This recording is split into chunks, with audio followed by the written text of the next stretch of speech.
Strange New Worlds has dropped its third season. Are we still on the path to brave new worlds, or are we on a path to destruction? Let's find out. Temporal causality. We think we're stuck in a specific fragment in time, but we've been repeating that same fragment over and over. I just want a second look. There's something about this one, isn't there? It's familiar somehow. Colonel O'Neill is correct. Events do appear to be repeating themselves. Let me quote Leviticus 10. We saw this.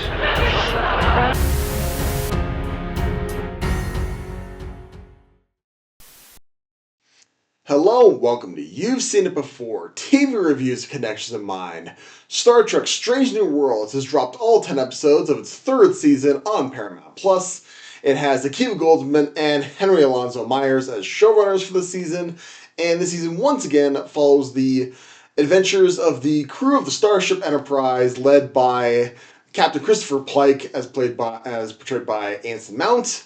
And once again, we see the crew of the Enterprise exploring strange new worlds, seeking out new life and new civilizations, and boldly going where no one's gone before, and encountering some odd things and some life-altering events along the process.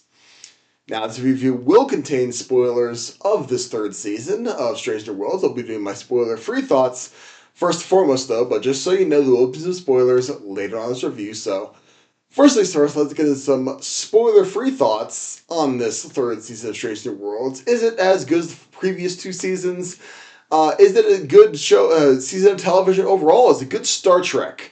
I would say it is definitely good Star Trek, and really, it just proves my point that I made in my prior reviews of seasons of Strange New Worlds from seasons 1 and 2, where I get to say, once again, that even the episodes that don't work, I'm glad they made, because this is what Star Trek does best. This is, all of these episodes are, day in the life of this Starship crew of the United Federation of Planets off in the universe. And you get to live, know these characters, you get to encounter these things with them, you get to feel these struggles with them.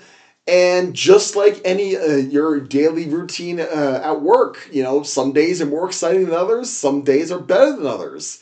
And this season is no different, because we have episodes that are, frankly, great episodes of television and set things up for things that are going to come later. And there are more experimental episodes that, while they're fun and they're interesting, and I'm glad they made them, they don't always work. And that's okay. Because when you're working with an episodic format, you can have a not okay episode, or an episode that doesn't quite land. It doesn't ruin anything. It doesn't ruin the entire season. It doesn't ruin the show as a whole. You say, all right, that didn't work as well. Let's see what happens next week. And that rings definitely true for this season. I've heard complaints, or read complaints online, that a lot of Trek fans felt that this season was a little bit too comedy heavy, that the ratio of episodes of comedy to drama was too much leaning towards the comedy in this season. And I could see where they're coming from, although I feel like this was relatively balanced.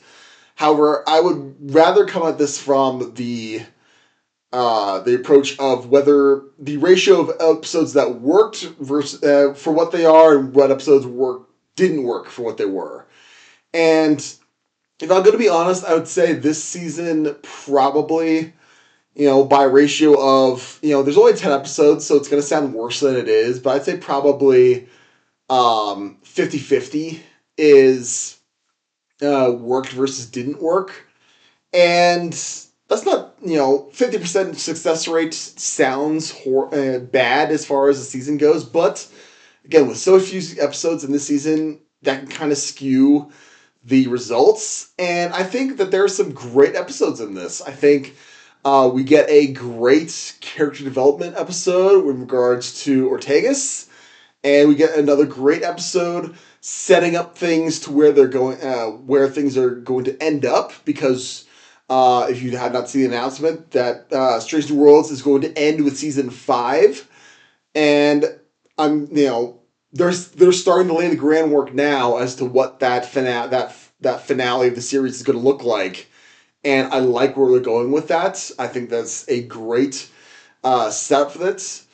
And on the flip side, there are episodes that didn't work. I think, mainly the experimental episodes, or in the case of there's a full documentary episode, which I personally did not like one bit, just because, for one thing, I don't like the documentary / mockumentary format at all, really, as far as dramatic television is concerned. So, like, it's the reason I don't like The Office or Parks and Rec or any of those kinds of shows. Feel free to, rail against me in the comments, but that format just does not appeal to me at all.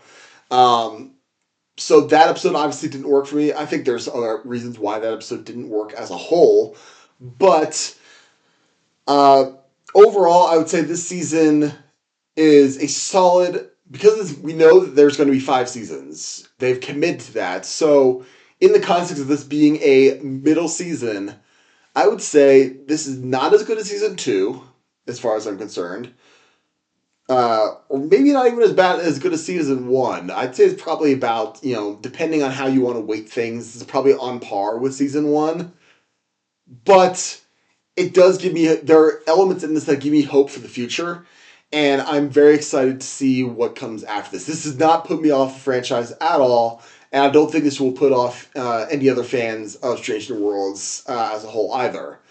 So if I was going to give Star Trek Strange New Worlds Season 3 a letter grade, I would say this is a B- season.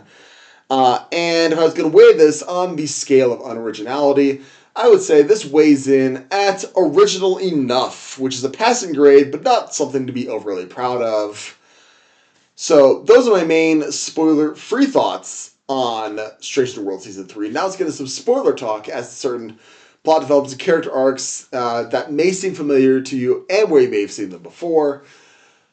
I don't want to go full, episode by episode on this, because there are other channels that do that much better than I could and devote much more time to this. But I wanted to, share a couple of things that stuck out to me as far as things that seem familiar. One of them was the episode of episode 4 Vulcans Are Enough, 4.5 Vulcans, and the inner conflict of the episode basically revolves around once they become Vulcans and they're essentially trapped being Vulcans. They're like, no, I don't want to. I want to stay Vulcan because it's better this way. And the crew has to convince them, no, you have to turn back because it's better that way. That just reminded me a lot of Star Trek Deep Space Nine, Season 3, Episode 25, Facets, where Jadzia Dax is going through whatever rite it is, where she's transferring the portions of the Dax symbiote's identity from previous hosts to other people. And when she gets to Curzon, they transfer to Odo, and that creates a unique bond. And there's a point in the episode where Curzon's like, no, me and Odo want to stay this way because it's awesome this way. And Jesse's like, no, you can't do that. You have to, come back, reintegrate with my consciousness.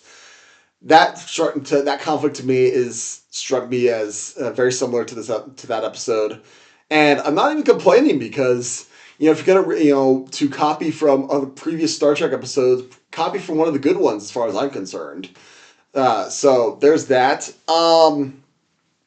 As far as another Star Trek element is concerned, this is on the more negative side of things, and that is the character arc related around Captain Patel and her being this protector statue, being the opposite of the Vesda, which the Vesda, the overarching story arcs for the season were not great as far as I'm concerned. The Gorn was done a little bit better, especially because the Ortegas episode really brought that back into the fold, and that was a great thing, which a lot of people compared that to to Darmok for that. And again, that's a great, if you're going to copy from previous Star Trek, copy from the best. That's definitely one that you can copy from. I'm not going to complain too much about it.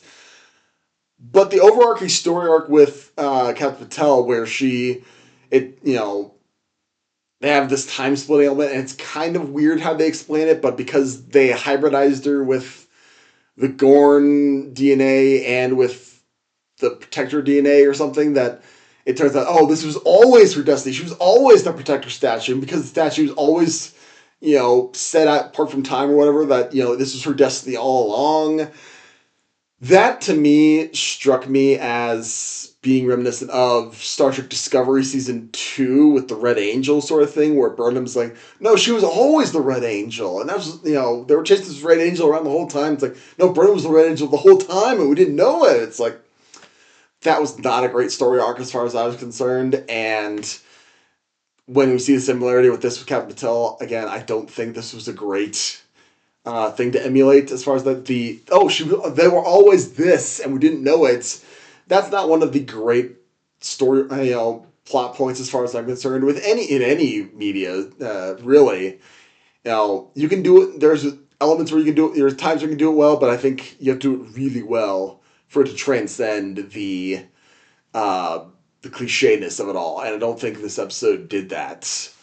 And finally, the episode where the crew is first goes into that Vesda,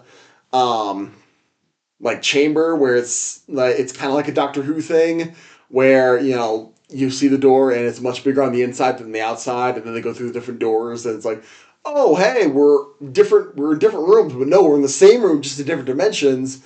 Again, keeping with that Doctor Who theme, it's very similar to an episode of Doctor Who from Series 6, The Girl Who Waited, where, the Doctor, Amy, and Rory go into different rooms where there's different times going. They're the same room, but different, split by different time dimensions, and there's conflict arisen from there.